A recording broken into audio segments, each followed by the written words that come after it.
Welcome back to In This Slant. Still in the preseason, still waiting for the regular season. We do have to address the elephant in the room. It's just Dustin and I today. We are down 2 men. So basically, the last time we were in this situation, though, we were like, we're not doing it with 2 people. Fuck that. And then what happened to us? We were gone for fucking months. So today we're here, me and Brady. we decided, we're not gonna just give up just because 2 people couldn't show up today. So unfortunately, they're not able to come today. One's sick and just one has other issues. So not issues, just something he really can't control. So, but today we want to talk about just some news. So there's a lot of news to go over from the previous week, and to start things off, the Shaun Watson thing is finally settled. It sounds like so it is an 11-game suspension and $5 million fine for Deshaun Watson for this season. Do you think he got off easy? That $5 million fine is nothing. What is that? What is that even for? $5 million? He literally signed $231 million. Like, what is that man going to be? Like, $5 million is literally nothing to him. But, I mean, he's also probably been paying off some of those girls, too. So, I mean, yeah, he's probably low-key spent a lot of money, honestly. But the 11-game suspension, I feel, is, kind of weak. I mean, for, everything that was going on, yeah, nothing, ever, hard came out on him. But, that many cases, that many evidence, and, it just has to be something more than that. I know. I feel like if there was more proof, then it probably could have been much worse, obviously. But and then it's so weird to me because the game he's returning on, have you heard the game? Yeah, that he's the Texas game against Houston. Yeah, when he goes to Houston, bro, that game is I'm so intrigued by that game. The timing of it is so weird. It feels like the NFL almost did that on purpose, literally. Right? They're like, okay, wait, we could suspend him for this long, but he is playing the Texans week 12, so we got to make sure he's okay to play that game because the media is going to be all over that game. Houston fans might be cheering some crazy stuff at him. We already saw what Jaguars fans were saying to him, so I'm excited for that game. That environment's going to be crazy. Yeah, I cannot wait to see. And especially with how Deshaun Watson looked in preseason, he's not gonna be playing in any actual games. Maybe he looks like that week 12 when they lose to the Texans. I'll be like, yeah, he's gonna have to get warmed up, obviously. But yeah, Nick Chubb's carrying this team this season. I mean, we'll see where the Browns are even at. I mean, are they even gonna be playing for the playoffs at that point with Deshaun Watson gone for that long? I don't even know if Jacoby Brissett's gonna be able to hold it down for that long. We'll see, man. I mean, literally, especially in that division too. Just their division alone, AFC North's crazy. Yeah, even the AFC in general is crazy. Yeah. I don't know how. That's why if I was making a prediction today, the Browns for me right now are just definitely on the outside looking in, just based off the Watson suspension. But man, am I excited to see him go to Houston. That is going to be a crazy environment. I cannot miss that game. I know. That's usually a game that you're probably the Texans are going to be a bad team, most likely. Well, unless they surprise us, but I would bet a lot of money that they're going to be a bad team. Cleveland could be a bad team as well. They could be a middle-of-the-pack team, so you're probably not intrigued by that game all that much. But just the factor that Shaun Watson hasn't played football in so long, and obviously sat out for Houston, and that whole trade scenario went down, and the massage things all went down, and now he's gonna finally be able to return to Houston in week 11 or whatever week that is. I don't even know what week that is, but 11 games suspension. I think it's 12 or it's either 12 or 13, but I think they might have a bye or something. That's why. But. Yeah, that makes sense. So yeah, I mean. It's just crazy, though, that was the timing of it. I feel like the NFL purposely did that. They're like, we got to make sure Watson is playing. But no, I'm excited to see Deshaun Watson when he does come back, and especially against Houston. That's a game I'm definitely watching. But we do have some injuries to go over for sure. Mecole Hardman got hurt early in the week, and he was carted off. So I thought it was the worst case scenario for the Chiefs. But it sounds like he's okay. Matt Corral. Although I don't think he was going to play that much this season anyway, it does suck to see him be sidelined with a foot injury that's going to keep him out. Sounds like for the whole year. So, I mean, I don't know if it's really going to bother him that much. Like I said, I don't even know if he was really going to be playing. Baker and Sam Darnold are both in front of him, so it's going to be really hard for him. I'm surprised they even drafted him, kind of. Yeah, I know. And then they trade for Baker Mayfield. So I always thought they could trade for him before the draft. They obviously didn't. So who knows where Matt Corral's career heads from here? I'm not really sure. It could just be a scenario where he's just sitting back behind both those two for a long time and never leads anything. And I've liked him because I used to watch the elite 11 back those YouTube videos and Matt Corral was one of those quarterbacks that were in the elite 11 in high school, one of the best high school players. So. Yeah, I always thought when I first heard about this draft class, not a huge draft connoisseur, but I always thought he was the best quarterback coming out of this previous draft. But I mean, it sounds like none of them were all that great, other than maybe Kenny Pickett. But we'll talk about him a little bit later. But yeah, it does suck. He'll be out for the year, but he was probably going to be watched from the sideline anyway, so I don't think it'll affect him too much. Kayvon Thibodeau, though, did get hurt, and we're not sure if he'll be out the start of the regular season, but he got hurt with a very controversial low block in the preseason. So I feel we got to talk about this a little bit because that low block where tight ends can go very low on the edge rush or whatever it may be it's hurt some guys in the past. Like literally, you and I saw it last year. Not that it bothered you too much, but it bothered us. Logan Thomas finally just got activated off the PUP list, or however you say it.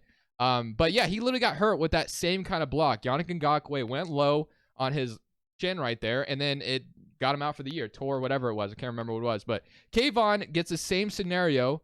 Thankfully, it doesn't sound like it's as worse as obviously Logan Thomas, because Kayvon Thibodeau, very talented player in the top 10. If you would have been out for the year based off a low block in preseason, that is not a good look at all. Terrible. Like, that would suck. So, what do you think about the blog, man? Like, it's got to go, I feel like. Yeah, dude, that just looked messed up. Right when I saw the play, like I only saw the highlight, and I watched it back like 3 times. I'm like, what am I watching? Like, this should not be illegal. Yeah, no, like some people are saying, like, how is this like? Some people are saying it's like a dirty play, but then I guess it's a legal block in the NFL. But like, I don't know, they got to change it. I feel like, but usually they don't change things like this early. They usually change it like in the next year when they're meeting up or whatever. And then Chase Young also is gonna be out, which I kind of figured this, but I didn't know he'd be out like the first 4 weeks of the season, but apparently that is the case. So I'm representing him today. So it definitely sucks. But those are notable injuries. Then Derwin James got a little bit of or it sounds like he'll be ready maybe eventually on week 1. And then we had some other guys end off their holdouts. Roquan Smith, Jesse Bates are both ending their holdouts and reporting to their teams. Jesse Bates is going to sign the franchise tag. I told you he wasn't going anywhere. I wanted him to go somewhere. I mean. Dustin was over here telling me that the Raiders are going to trade for him when he was holding out and stuff. I'm like, bro, I promise you the Bengals are not going to do anything with him. He is staying. It's just like Roquan Smith, too, though. It was a dream. It was a dream that never came true. I was trying to get rid of Jonathan Abram. Well, unfortunately, this ain't the year. Yeah, no. Also, I wanted Roquan Smith in Washington. We need linebackers, and now he's going to be staying with Chicago. So, but, I mean, kind of figured that'd be the case. But this is the big one, man. This is the big thing we got to talk about. Like, I don't know how true this is, but Dana White came out and said I don't even know, was it at the UFC event or whatever it may be? Yeah. And it's definitely hits home for you because you're a Raiders fan. Just go ahead and read it. So basically, Dana White basically said at a press conference, basically, or like in like a meeting, like with Rob Gronkowski was in it. That's why it got brought up. That basically Dana White had it 100% that Tom Brady and Gronk were both going to come to the Raiders and play with us in the 2020 season under John Gruden. Like right when Tom Brady, the year that the Bucs won the Super Bowl. Yep. And then John Gruden says no, doesn't want it done. Tom Brady's looking at houses for in Las Vegas. So how does, like, just thinking about that, like that huge what if, what does that make you feel as a Raiders fan? Well, my first thought is when Tom Brady did that thing talking about like like that motherfucker that like did that. I'm pretty sure he's talking about Derek Carr, especially now. I thought like there's no way he's talking about Derek Carr, but then after all this stuff came out, I'm like, wait, what are you talking about? Like Tom Brady basically said that like this. Like they wanted to keep this quarterback over me or whatever. Oh. Like basically so something like that. John Gruden chose Derek Carr over Tom Brady, which I understand to is like a degree. Not saying that like Tom Brady was like performing bad or anything, but like Derek Carr is significantly younger than Tom Brady. Yeah, I mean, but at the same time, like I told somebody, I was like, with Tom Brady comes other players that want to play with Tom Brady. So, oh like, yeah, we would have got like get a bunch of ring chasers. Yeah, exactly. No, you'd be ready to contend right then and there. I mean, just thinking about the what if scenario you kind of have in your head. I mean, immediately comes to mind the year the Bucs won the Super Bowl. Taylor Heineke gave them a run for their money, so maybe Washington would have won the Super Bowl that year. No, I'm just kidding. No, but in all seriousness, where's Derek Carr go? Like, if this does happen, what was it like? Do you think they just was a trade to the Bucs? Like, it was gonna be like a trade? No, because Tom Brady is a free agent at this point. I assume. That point, so like maybe a team just like that needed a quarterback. There's a bunch of teams that still need quarterbacks. So I mean. No, but like just thinking about it, it's just Derek Carr is like on the Raiders, been there for a while. Tom Brady's a free agent. Gronkowski, I don't remember if he was in retirement or whatever it was. Because like I said, I think this is right before he left the Patriots and John Gruden still head coach, which John Gruden, obviously not a head coach anymore based off all the emails he had going on, which that has opened up a lot of opportunities, including for my Washington Commanders. My owner, our beloved owner, is always under some kind of controversy, but whatever. But like I said, Derek Carr, like, wonder where he would have went at that point. Then who would have joined the Raiders? Like, how different would it have been if Tom Brady does end up in Vegas instead of staying, going with the Bucks. Imagine we signed Tom Brady, Derek Carr got traded to like the Colts or something. Yeah, like say say it'd be something like that, where because the Colts were looking. I don't know if that was the other Colts had Philip Rivers or probably was it I don't know. Like the Colts have had so many quarterbacks, it's hard to tell. I think that was the year they had Philip Rivers. Yeah. Yeah, but you probably get a draft pick or two for sure for Derek Carr at that point. Oh yeah, he was still doing good. Yeah, and then you sign Tom Brady. Then you probably get maybe Antonio Brown decides to join Tom Brady in Las Vegas, join the Raiders again. Like, there's just so many possibilities that could have came. Imagine that would have happened, that Tom Brady came back and he's like, Tom Brady came to the Raiders. He's like, yeah, the first thing we need to do is bring AB here after everything that happened. They're just like staring at him like, what? Mike Mayock at that point still the GM. Yeah, he's probably like, hell no. I mean, Antonio Brown's calling Mike Mayock a cracker and stuff. Like, imagine, like, I know Tom Brady and Antonio Brown were friends at that point. It sounds like they're not anymore. I mean, you saw what AB's been posting lately. Like, tell Jerry Jones to hit my line, or my biggest regret is not being able to see myself play, or something like it. Just all kinds of funny stuff from Antonio Brown. Honestly, though, it would have been so exciting to see that back then. And then Tom Brady, like, sounds like he almost went to the Dolphins as well, of course. So, like, there was just, it didn't sound like the Patriots, staying with the Patriots was a real possibility at that point. So it is really intriguing to see that, like, something else could have changed back then. So it's kind of cool, though, like, just to think about all the scenarios. And you think about it as a Raiders fan too, you have to kind of look at it as like, dang, Tom Brady won the Super Bowl that year. That was us, and when he gave instead of the Bucks, it's the Raiders instead, and the NFC is like more wide open. And then maybe Aaron Rodgers never loses in the NFC Championship. Who knows? Like, literally, so many possibilities could have came from that. And then who knows what the Bucks do at quarterbacks? They had Jameis Winston at the time. So Bruce Arians always saying, like, if I could win with Jameis Winston, I can win with anyone, which is funny to say. But no, it's cool to think about. But obviously, if Dana White's telling the truth, that is a crazy story. Tom Brady and Gronk could have been teaming up in Vegas. They also could have been teaming up in Miami, like I said, because that was a whole big thing as well, where Tom was about to end up in Miami, which that ended up being true because the owner was like fined a lot of money, and Brian Flores refused to tank and stuff. So shout out to Brian Flores. But speaking of quarterbacks, we want to end off on this. So basically in the preseason, Kenny Pickett has looked honestly really good. So if you're the Pittsburgh Steelers and Mike Tomlin, do you go ahead and rush the idea of Kenny Pickett just because it's preseason? Do you put him out there week one and just kind of trust it, or you give Mitchell Trubisky another chance? Like, how patient would you be with Trubisky and go with what you think might be good in Kenny Pickett? See, I feel like they kind of have to, like, at least start a few games, like the first season with Mitchell Trubisky, just because like you brought him in, like you guys had some confidence in him, and you guys drafted or basically brought him in, was like, or he's gonna be the starter, and then you guys literally draft Kenny Pickett. He's looked great. He's definitely gonna be the starter for that franchise. But like, I mean, why not let Mitchell Trubisky start week one? Like, what if he like shines or something?